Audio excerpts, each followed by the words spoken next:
નમસ્કાર વહાલા વિદ્યાર્થી મિત્રો, જ્ઞાન એજ્યુકેશનની અંદર તમારું હાર્દિક સ્વાગત છે। આજે આપણે ધોરણ 9 વિષય ભાઈ સામાજિક વિજ્ઞાન પ્રશ્ન બેંક 5મી છે જાન્યુઆરી 2025 આજે લેવાયેલ છે। તો તેનું મિત્રો આપણે સંપૂર્ણ સોલ્યુશન જોઈશું। તારીખ 10/1/2025 છે, જેની અંદર સમાવેશ પ્રકરણ છે 6, 11 અને 17 છે। ચાલો જોઈએ આપણે તેનું સંપૂર્ણ સોલ્યુશન। ત્યારબાદ આપણે જોઈએ કે વિભાગ એ છે, શું છે?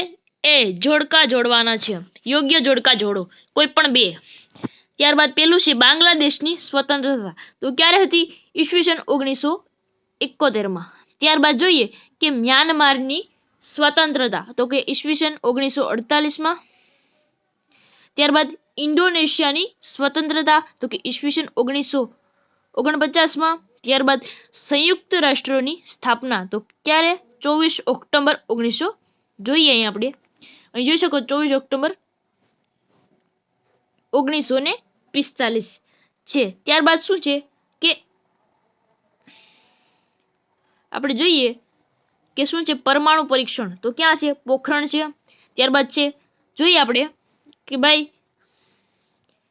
કારગિલ યુદ્ધ છે, એ શું હતું કે કારગિલ યુદ્ધ ઈસવીસન 1999 માં હતું। ત્યારબાદ વર્લ્ડ સેન્ટર, તો કે 2001 માં હતો। ત્યારબાદ જર્મનીની રાજધાની, તો કેટલામાં હતી? બર્લિન શહેર હતી। ત્યારબાદ છે ભારતનું ચીન પર આક્રમણ, ક્યારે હતું? 1962 ની અંદર। ત્યારબાદ અમેરિકાના પ્રમુખ બરાક ઓબામાની ભારત મુલાકાત ક્યારે થઈ હતી? 2015 ની અંદર। ઓકે, હવે આપણે જોઈએ કે એક બે શબ્દોમાં જવાબ દેવાના છે। ઓકે, ચાલો જોઈએ આપણે। પહેલું છે મહાભિયોગ એટલે શું? તો કે ઉત્તર છે મહાભિયોગ એટલે ન્યાયાધીશની હોદ્દા પરથી દૂર કરવાની પ્રક્રિયા। બીજું, સર્વોચ્ચ અદાલતના ન્યાયમૂર્તિની નિવૃત્તિ વય કેટલા વર્ષની હોય છે? ઉત્તર, સર્વોચ્ચ અદાલતના ન્યાયમૂર્તિની નિવૃત્તિ વય 65 વર્ષની હોય છે। ત્રીજું, સર્વોચ્ચ અદાલત ક્યાં આવેલી છે? ઉત્તર, સર્વોચ્ચ અદાલત નવી દિલ્હીમાં આવેલી છે। ચોથું, વડી અદાલતના ન્યાયાધીશને ગુપ્તતાના શપથ કોણ લેવડાવે છે? ઉત્તર, વડી અદાલતના ન્યાયાધીશોને ગુપ્તતાના શપથ રાજ્યપાલ લેવડાવે છે। પાંચમું, નજીરી અદાલતની બીજે કયા નામે ઓળખવામાં આવે છે? ઉત્તર, નજીરી અદાલતને કોર્ટ્સ ઓફ રેકોર્ડ્સ નામે ઓળખવામાં આવે છે। છઠ્ઠું, ગુજરાતની હાઈકોર્ટ ક્યાં આવેલી છે? ઉત્તર, ગુજરાતની હાઈકોર્ટ અમદાવાદમાં આવેલી છે। ત્યારબાદ સાતમું છે વડી અદાલતના ન્યાયાધીશો કોને સંબોધીને રાજીનામું આપે છે? તો વડી અદાલતના ન્યાયાધીશો રાષ્ટ્રપતિને સંબોધીને રાજીનામું આપે છે। આઠમું, જિલ્લા ન્યાયાધીશ બનવા માટે કેટલા વર્ષની વકીલાતનો અનુભવ હોવો જરૂરી છે?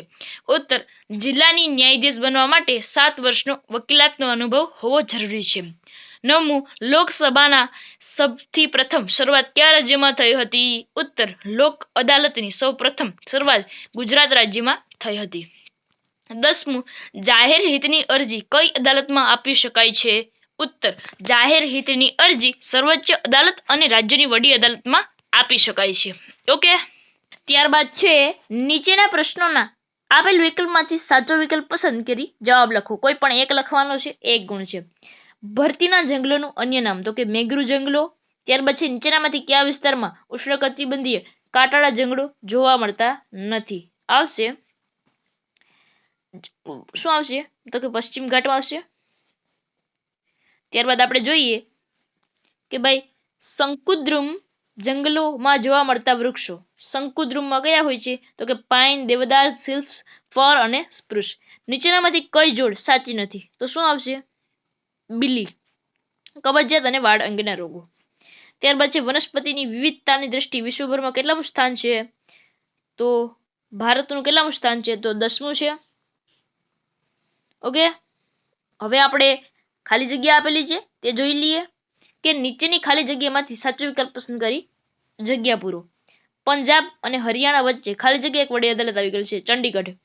રાજ્યના પ્રત્યેક જિલ્લાની દીવાની અદાલતોને ખાલી જગ્યા રૂપિયા સુધી દાવો કરી શકે છે, તો કે 1 લાખ। ન્યાયતંત્ર અને મધ્યમાં ખાલી જગ્યા અદાલત આવેલી છે, વડી અદાલત। હવે આપણે જોઈએ કે સર્વોચ્ચ અદાલતના ન્યાયાધીશને દૂર કરવા સંસદના બંને ગૃહોમાં હાજર ખાલી જગ્યા સભ્યોની બહુમતીથી દરખાસ્ત કરી શકે છે? તો કે 2/3 એટલે કે 2/3. ત્યારબાદ છે કે ગ્રાહકોની ફરિયાદી નિવારણ માટે કઈ સંસ્થાની રચના કરવામાં આવી છે? તો ગ્રાહક ફોરમ. ઓકે, અહીં આપણે જોઈ શકો છો વિભાગ બી છે, 6 ગુણનો છે. નીચે આપેલા પ્રશ્નોના 3 પ્રશ્નોના 15 થી 35 શબ્દોમાં અસલી જવાબ આપવાના છે. 2 ગુણના છે અને 6 માર્ક્સ છે તેના. જોઈ લઈએ આપણે. અહીં તમે જોઈ શકો છો આ પ્રકારના પ્રશ્નો છે 15. તો તેનું આપણે જોઈએ સોલ્યુશન. પહેલું આપેલું છે ક્યુબાની કટોકટીને ઠંડા યુદ્ધના અંતિમ તરીકે ઓળખવામાં આવે છે. ઉત્તર ઈસવીસન 1961 થી 1962 દરમિયાન અમેરિકા અને તેની દક્ષિણ પશ્ચિમે આવેલા સામ્યવાદી દેશોએ નાકાબંધી કરી. વિશ્વની બંને મહાસત્તાઓએ યુનિયન વડાને સૌપ્રથમ હોટલાઇન પર મૂક્યા. તેથી ક્યુબાની કટોકટી તેને ઓળખવામાં આવે છે. બીજું, બિનજોડાણવાદી નીતિ એટલે શું? સમજાવો. ઉત્તર દ્વિતીય વિશ્વયુદ્ધ પછી સ્વતંત્ર થયેલા કેટલાક નવોદિત રાષ્ટ્રીય પરસ્પર વિરુદ્ધ સાથે ન જોડાયા. તેથી બે સસ્તા જૂથો અને લશ્કર જૂથો સાથે અપનાવેલ તે છે બિનજોડાણવાદી નીતિ કહે છે. ત્રીજું, સંયુક્ત રાષ્ટ્ર સંઘના હેતુઓ જણાવો. ઉત્તર સંયુક્ત રાષ્ટ્ર સંઘના ઉદ્દેશો એ પ્રમાણે હતા કે વિશ્વમાં આંતરરાષ્ટ્રીય શાંતિ અને સલામતી જાળવવી તથા શાંતિની અવરોધને અટકાવી કે દૂર કરવી, જગતના રાષ્ટ્રોની આર્થિક, સામાજિક, સાંસ્કૃતિક અને માનવતાવાદી સમસ્યાઓનું નિરાકરણ લાવવામાં આંતરરાષ્ટ્રીય સહકાર કરવો, વિશ્વમાં એકતા અને વિશ્વ બંધુત્વની ભાવના ફેલાવવી. ચોથું છે ભારત અને રશિયા વચ્ચે ગાઢ મૈત્રી સંબંધ રહ્યા હતા. સમજાવો. ઉત્તર ભારતમાં ભારે અને ચાવીરૂપ ઉદ્યોગો સ્થાપવા અને સંરક્ષણ ક્ષેત્રે સજીવ થવામાં રશિયાએ આર્થિક, તકનીકી સહાય કરી હતી. રશિયાએ હંમેશા જમ્મુ કાશ્મીરના પ્રશ્નમાં ભારતનો પક્ષ લીધો છે. સંયુક્ત રાષ્ટ્ર સંઘની વીટોનું સત્તાનું ઉપયોગ ભારતને રાખવું એ નક્કી કર્યું. ત્યારબાદ છે 5મું, નાટો અને સિયાટો શબ્દની સંકલ્પના સમજાવો. નાટો છે કે સોવિયત યુનિયન અને તેના સામ્યવાદને અંકુશ કરવા ઉદ્દેશ્યથી લોકશાહી દેશોનું લશ્કરી સંગઠન રચના કરવામાં આવી. તેને નાટો નામે ઓળખવામાં આવે છે. સિયાટો પૂર્વ એશિયાનું સામ્યવાદી વિસ્તારવાદ સામે રક્ષણ કરવા માટે સિયાટો નામની લશ્કરી જૂથની રચના કરવામાં આવી હતી. છઠ્ઠું, પરમાણુ બિલ પ્રસાદ એટલે શું? ભારતે તેમના હસ્તાક્ષર કેમ ન કર્યા? ઉત્તર જગતની પરમાણુ સત્તાઓએ પરમાણુ શસ્ત્રો અને પ્રક્ષેપ શસ્ત્રોનો ફેલાવો જગતના અન્ય દેશોમાં થતો અટકાવવા માટે ઘડેલી પરમાણુ બિન પ્રસાર સંધિ તરીકે ઓળખવામાં આવે છે. તે હિતોના વિરોધી હોવાને કારણે ભારતે તેના પર હસ્તાક્ષર ન કર્યા. 7મું, સર્વોચ્ચ અદાલતના ન્યાયાધીશની લાયકાત જણાવો. ઉત્તર પહેલું, ભારતનો નાગરિક હોવો જોઈએ. બીજું છે ભારતની કોઈ પણ વડી અદાલતમાં ન્યાયાધીશ તરીકે ઓછામાં ઓછા 5 વર્ષ સુધીની સેવા બજાવી હોવી જોઈએ. ત્રીજું, રાષ્ટ્રપતિના મત મુજબ નામાંકિત કાયદાશાસ્ત્રી હોવો જોઈએ. તેમની ઉંમર 65 વર્ષ કે તેથી વધુ ન હોવી જોઈએ. 5મું, કોઈ પણ વડી અદાલતમાં ઓછામાં ઓછા 10 વર્ષ સુધી વકીલ તરીકે વકીલાત કર્યું હોવાનો અનુભવ હોવો જોઈએ. 8મું, ભારત અને પાકિસ્તાન વચ્ચેના સંબંધોની ચર્ચા કરો. ઉત્તર ભારતે આઝાદી મેળવ્યા પછી તરત જ ભારત પાકિસ્તાન વચ્ચેના સંબંધો તણાવભર્યા રહ્યા હતા. ભારત અને પાકિસ્તાન વચ્ચે ઈસવીસન 1998, 48 અને 1965 અને 1971 એમ 3 વાર યુદ્ધ થયા, જેમાં પાકિસ્તાનનો પરાજય થયો.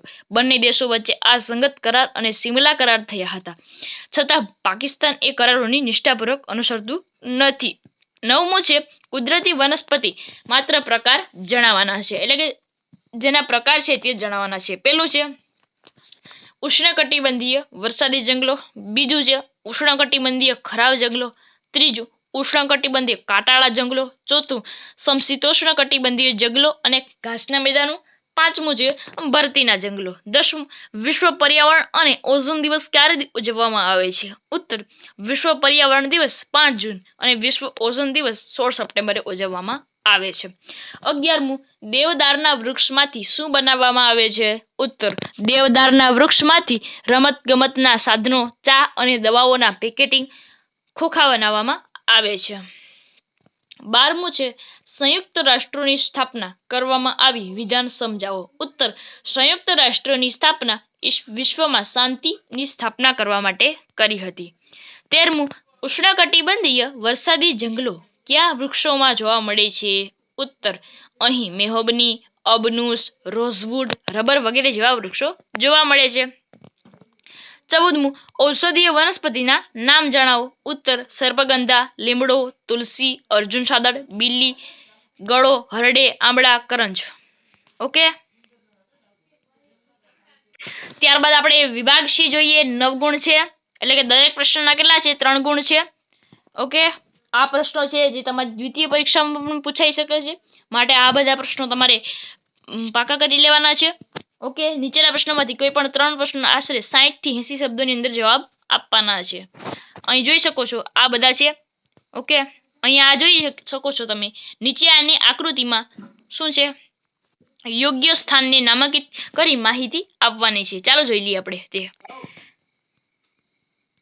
તો હવે આવશે અહીં સર્વોચ્ચ અદાલત. સર્વોચ્ચ અદાલત છે અહીં. ત્યારબાદ અહીં છે વડી અદાલત. વડી અદાલત આવશે. ત્યાર બીજા ક્રમની અંદર વડી અદાલત છે. ઓકે. ત્યારબાદ શું છે? ત્રીજાની અંદર આવશે કે જિલ્લા અદાલત છે. જિલ્લા અદાલત. ત્યારબાદ છે ટ્રાયલ અદાલત. ટ્રાયલ અદાલત. ઓકે. ઓકે. આ રીતે જોઈએ. ત્યારબાદ હવે આપણે આ પ્રશ્નનું સંપૂર્ણ સોલ્યુશન જોઈ લઈએ. પહેલું, દેશના ન્યાયતંત્રમાં સૌથી ટોચના સ્થાને સર્વોચ્ચ અદાલત છે. ઉત્તર, સર્વોચ્ચ અદાલત એ માટેની સર્વોપરી અને આખરી અદાલત છે. તેના નિર્ણયો અને ચુકાદાઓ અંતિમ ગણાય છે. એ નિર્ણયો કે ચુકાદાઓ વિરુદ્ધ ક્યાંય અપીલ થઈ શકતી નથી. અદાલત દેશની તમામ અદાલતો ઉપર નિયંત્રણ, માર્ગદર્શન અને દેખરેખ રાખવાનો અધિકાર ધરાવે છે. આથી સર્વોચ્ચ અદાલત ટોચની અદાલત છે. બીજું, નજીરી અદાલત વિશે ટૂંક નોંધ લખો. ઉત્તર, જે અદાલતમાં ચુકાદાની નોંધ પૂરવાનું મૂલ્ય ધરાવે છે. જુદી જુદી અદાલતો એ આપેલા ચુકાદાઓ, કાયદાના અર્થઘટન, સ્વીકારવામાં આવેલી પ્રણાલિકાઓ વગેરેની સર્વોચ્ચ અદાલત સ્વરૂપે સ્વીકારે છે. એ ચુકાદાઓની નમૂનારૂપ ગણીને બીજી અદાલતો તેમને આધારે ચુકાદા આપે છે. ત્રીજું છે સર્વોચ્ચ અદાલતની સત્તાઓ અને કાર્યક્ષેત્ર જણાવો. ઉત્તર, સર્વોચ્ચ અદાલતને 3 વિભાગોમાં વહેંચવામાં આવ્યું છે. તેની અંદર પહેલું છે મૂળભૂત ક્ષેત્ર અધિકાર. તો તેની અંદર જોઈએ આપણે કે તે સંઘ સરકારની કોઈ પણ કાયદાકીય કે બંધારણીય કાયદેસરતાની તમામ પ્રશ્નોનો ચુકાદાઓ આપે છે. બીજું, અપીલ ક્ષેત્રાધિકાર. ઉત્તર, આ અધિકાર હેઠળ સર્વોચ્ચ અદાલત રાજ્યોની વડી અદાલત એ આપેલા ચુકાદાઓની વિરુદ્ધ અમુક શરતોને આધીન રહીને સંભાળે છે. ત્રીજું, સલાહકારી ક્ષેત્રાધિકાર. આ અધિકાર હેઠળ સર્વોચ્ચ અદાલત અગત્યના કાનૂની, હકીકતલક્ષી, બંધારણીય, અર્થઘટન, ખરડાની કાયદેસરતાની હુકુમત આપે છે. ચોથું છે લોક અદાલતો આજે આકર્ષણનું કેન્દ્ર બન્યા છે. સમજાવો. ઉત્તર, સ્થાનિક કક્ષાએ સમાજના ગરીબ અને શોષિત લોકોને સરળ રીતે, ઝડપી રીતે અને સસ્તો ન્યાય મળે એ હેતુથી લોક અદાલતનું આયોજન કરવામાં આવ્યું છે. લોક અદાલતમાં સ્થળ પર જ બંને વચ્ચે સમાધાન કરવામાં આવે છે. પાંચમું, જિલ્લા ન્યાયાધીશની લાયકાત જણાવો. ઉત્તર, જિલ્લા ન્યાયાધીશની લાયકાત નીચે પ્રમાણે છે. પહેલું, તે ભારતનો નાગરિક હોવો જોઈએ. બીજું, તેની ઉંમર 65 વર્ષ કે તેથી વધુ ન હોવી જોઈએ. ત્રીજું, તેને રાજ્યની કોઈ પણ વડી અદાલતમાં વકીલાત અથવા ધારાશાસ્ત્રી તરીકે ઓછામાં ઓછા 7 વર્ષ સુધીનો અનુભવ હોવો જોઈએ. ચોથું, સંઘ સરકાર અને રાજ્ય સરકારના ન્યાયતંત્રમાં અધિકારીઓ તે વ્યક્તિ માટે યોગ્યતા ધરાવે છે. છઠ્ઠું છે ન્યાયતંત્રની સ્વતંત્રતા વિશે ટૂંક નોંધ લખવાની છે. ઉત્તર, ન્યાયતંત્ર ધારાસભા અને કારોબારથી સ્વતંત્ર ન હોય તો ન્યાયાધીશો પર પ્રધાનો, અમલદારો કે ધારાસભ્યોની વર્ગનો ઉપયોગ થવાની શક્યતા રહે છે. જો આમ બને તો ન્યાયાધીશો નિષ્પક્ષપણે અને પ્રામાણિકપણે ન્યાય આપી શકે નહીં. ન્યાયાધીશોને નિર્ભીક રીતે અને પક્ષપાત વિના તટસ્થ રીતે ન્યાય આપી શકે નહીં. માટે ન્યાયતંત્ર એ સ્વતંત્ર હોવું જોઈએ. સાતમું, વડી અદાલતના અધિકાર ક્ષેત્રો દર્શાવો. ઉત્તર, વડી અદાલતના અધિકાર ક્ષેત્રની 3 વિભાગમાં વહેંચવામાં આવે છે. પહેલું, મૂળભૂત અધિકાર ક્ષેત્ર. ઉત્તર, આ અધિકાર ક્ષેત્ર હેઠળ વડી અદાલતના તેના અધિકાર ક્ષેત્રમાં આવતી સરકાર, સત્તામંડળ કે વ્યક્તિની મૂળભૂત હકોના ભંગ બદલ થયેલી રીત અભંગે આદેશ આપે છે. બીજું, અપીલ અધિકાર ક્ષેત્ર. ઉત્તર, આ અધિકાર હેઠળ વડી અદાલત તેના તાબાની અદાલતો કે ટ્રિબ્યુનલો ચુકાદા વિરુદ્ધની અપીલો સાંભળે છે. ત્રીજું છે વહીવટી અધિકાર ક્ષેત્ર. ઉત્તર. આ અધિકાર હેઠળ વડી અદાલતના રાજ્યની બધી જ અદાલતો તેને અને ન્યાયપંચો ઉપર દેખરેખ રાખે છે. 8મું, તાબાની અદાલતો વિશે જણાવો. ઉત્તર. રાજ્યની વડી અદાલતના હુકમમાં રહેલી તેના અંકુશ નીચે કામ કરતી આ અદાલતને તાબાની અદાલતો કહે છે અથવા તેથી નીચલી અદાલતો પણ કહેવામાં આવે છે. રાજ્યની બધી જ વડી અદાલતોમાં તાબાની અદાલતો વડી અદાલતનું નિરીક્ષણ હેઠળનું કામ કરે છે. તે જિલ્લામાં દીવાની અને ફોજદારી અદાલતો હોય છે. જિલ્લા ન્યાયાધીશ તેમની નિમણૂક કરે છે. 10મું, વડી અદાલતના ન્યાયાધીશોની લાયકાત જણાવો. ઉત્તર. તે ભારતનો નાગરિક હોવો જોઈએ. બીજું, તેની બાઈની ઉંમર 62 વર્ષ કે તેથી વધુ ન હોવી જોઈએ. ત્રીજું, તેણે નીચલી અદાલતમાં ઓછામાં ઓછા 10 વર્ષ સુધીનો વકીલાત કરી હોવી જોઈએ. ચોથું, રાષ્ટ્રપ્રમુખના મત મુજબ પ્રસિદ્ધ ધારાશાસ્ત્રી હોવો જોઈએ. 11મું, મહાભિયોગની કાર્યવાહી સમજાવો. ઉત્તર. રાષ્ટ્રપ્રમુખ દ્વારા સર્વોચ્ચ અદાલતના ન્યાયાધીશોને માત્ર સાબિતી થયેલ બિન કાર્યક્ષમતા અને બંધારણીય મર્યાદાના આધારે હોદ્દા પરથી દૂર કરી શકાય છે. તેમાં સંસદમાં 2/3 બહુમતીથી સર્વોચ્ચ અદાલતના ન્યાયાધીશોને દૂર કરી શકાય છે. 13મું, ન્યાયતંત્રનું મહત્વ સમજાવો. ઉત્તર. ભારતમાં નાગરિકોને હકોના રક્ષણ અને જતન કરવા માટે તેમજ રાજ્યો વચ્ચેના રાજ્ય કાર્ય વિભાજનને લગતી કોઈ વિસંવાદિતા સર્જાય તો તેના બંધારણીય જોગવાઈ મુજબ ઉકેલ લાવીને સમાધાન કરવામાં સંવાદતંત્ર તટસ્થ અને નિષ્પક્ષ સ્વતંત્રતાની આવશ્યકતા છે. બંધારણની સર્વપલિતાને અસર ન થઈ શકે જેથી કોઈ કલમની જોગવાઈ બંધારણીય સુસંગતતા તપાસવા માટે અથવા તો તેના અર્થઘટન કરવા માટે ન્યાયતંત્રનું મહત્વનું અંગ છે. ત્યારબાદ આપણે વિભાગ નંબર ડી છે તે જોઈ લઈએ કે તે 4 માર્કનો છે. નીચે આપેલા 1 થી 4 પ્રશ્નોના કોઈ એક પ્રશ્ન 120 થી 150 શબ્દોની અંદર જવાબ આપવાનો છે. તેના 4 ગુણ છે. ઓકે મિત્રો, આમ જે દાખલા છે તે તમારી બીજી પરીક્ષા માટે મોસ્ટ આઈએમપી છે. આ 5 પ્રશ્નો છે તે પૂછાવાની બહુ શક્યતા છે, તો તે આપણે જોઈએ.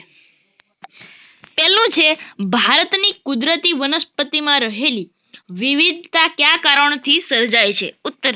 ભારતની કુદરતી વનસ્પતિ આ સર્જન પરિબળોથી થાય છે. ભૂપૃષ્ઠની જમીન, તાપમાન અને ભેજ, સૂર્યપ્રકાશ અને વરસાદનું પ્રમાણ. ભારતનું ભૂપૃષ્ઠ પર્વતો, ઉચ્ચ પ્રદેશો, મેદાનો, દરિયા કિનારાઓ અને રણપ્રદેશનું બનેલું છે. ભૂપૃષ્ઠની આ વિવિધતાને કારણે દેશની કુદરતી વનસ્પતિઓમાં વિવિધતા જોવા મળે છે. ભારતમાં કાપની, રાતી, કાળી, પહાડી, રેતાળ એવી 5 પ્રકારની જમીન છે. જમીનમાં વિવિધતા પ્રમાણે વિવિધતા જોવા મળે છે. બીજું, જંગલોનું જતન માટેના ઉપાયો જણાવો. ઉત્તર. જંગલો જતન માટેના ઉપાયો નીચે પ્રમાણે છે. ભારત સરકારે જંગલોનું જતન અને સંવર્ધન કરવા માટે ઈસવીસન 1952માં રાષ્ટ્રીય વન્ય નીતિ અમલમાં મૂકી. જંગલો આપણી રાષ્ટ્રીય સંપત્તિ છે, તેથી તેનું જતન કરવું એ જ આપણો સૌની નૈતિક ફરજ છે. તેવી નાગરિકોમાં સમજ કેળવવી, વૃક્ષ ચેતન પર કડક નિયંત્રણ મૂકવા અને ગેરકાયદેસર વૃક્ષ કાપતી વ્યક્તિની કડક સજા કરવી. વન મહોત્સવ અને સામાજિક વનીકરણ જેવા કાર્યક્રમોની લોકોની ભાગીદારી વધારવી. વિશ્વ વન દિવસ અને પર્યાવરણ દિવસ જેવા દિવસોને આપણે ઉજવવા જોઈએ. ઓકે. ત્રીજો પ્રશ્ન છે, જંગલોનું પર્યાવરણીય મહત્વ દર્શાવો. ઉત્તર. જંગલો પર્યાવરણીય મહત્વ નીચે પ્રમાણે છે. જંગલો વાતાવરણને ઠંડુ રાખી વરસાદ લાવવામાં મદદરૂપ થાય છે. વાતાવરણને વિષમ બનતું અટકાવે છે. પ્રાણદાયી વાયુને ઓક્સિજન પૂરો પાડે છે.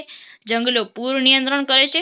હવા પ્રદૂષણને ઘટાડો કરે છે. જંગલો કુદરતી સૌંદર્યમાં વધારો કરે છે. જંગલો હવાને શુદ્ધ કરે છે. જંગલો ભૂમિગત જળને જાળવી રાખે છે. જંગલો ભૂમિનું ધોવાણ અટકાવે છે. ત્યારબાદ પ્રશ્ન નંબર 4 છે, વન સંરક્ષણ આજે જરૂરી બન્યું છે, સમજાવો. ઉત્તર. વનસ્પતિ જીવન, પ્રાણી જીવન અને માનવ જીવનના આંતર સંબંધોથી પારિસ્થિતિક તંત્રનું સર્જન થયું છે, પરંતુ માનવી પર્યાવરણીય વિરોધી પ્રવૃત્તિઓ અને માનસિક તથા સ્વાર્થ વૃદ્ધિના કારણે પરિસ્થિતિ તંત્રમાં ખલેલ પહોંચાડે છે. જંગલો વિનાશ માટે માનવીની જમીન મેળવવાની ભૂખ સૌથી વધુ જવાબદાર છે. આ ઉપરાંત વસ્તી વધારો, ઉદ્યોગોને રહેણાંકી વિસ્તારથી દૂર લઈ જવાની નીતિ, શહેરીકરણની બહેતુક યોજનાઓ, સડકોનું નિર્માણ, કોઈ ઇમારત અને બળતણ લાકડું મેળવવા ઝૂમ ખેતી, દાવાનળ વગેરે કારણોથી જંગલોનો વિનાશ થઈ રહ્યો છે. જંગલો વિનાશ થવાથી પર્યાવરણની સમતુલિતતા ખોરવાઈ ગઈ છે. 5મો પ્રશ્ન છે, જંગલો પહેલા આપણને કઈ રીતે ઉપયોગી છે. ઉત્તર. સર્પગંધા તો કે લોહીના ઊંચા દબાણ અને રોગની સારવારમાં. લીમડો તો કે જીવાણુ પ્રતિરોધક તરીકે. ત્યારબાદ તુલસી શરદી ઉધરસ તાવ. બીલી વાત અને કફ દોષો. ગળો મધુપ્રે તાવ સાંધાના દુખાવા. આંબળા વાયુ પિત્તને દૂર કરે અને પાચક સુધારે છે. અહીં મિત્રો આપણું સોલ્યુશન એકમ કસોટીનું પૂર્ણ થાય છે.